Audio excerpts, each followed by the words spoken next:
মরণের সময় তো ওই চন্দ্রা গাড়ির মতো স্টার্ট করবে না, কালেমা আসবে না। কথা ঠিক কিনা?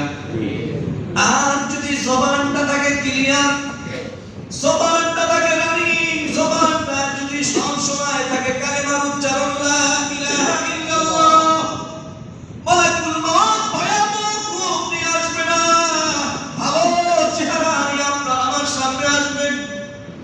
আর যদি আপনার জবানে কালেমা না থাকে, ঈমান আমল ভালো না থাকে, ওয়ান্নাসিআতি গরকা, আল্লাহর কোরআন বলে খুব যন্ত্রণা দিয়ে, কষ্ট দিয়ে, শাস্তি দিয়ে রূহটা বের করা হবে।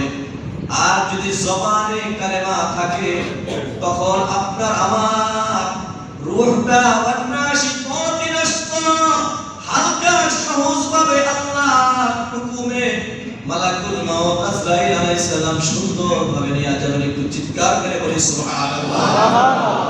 আমার ভাইরা, আমার সামনের মুসলমান, ভালো করে শুনতে হবে, বুঝতে হবে। জবানে সব সময় জিকির রাখবো কার? আল্লাহ।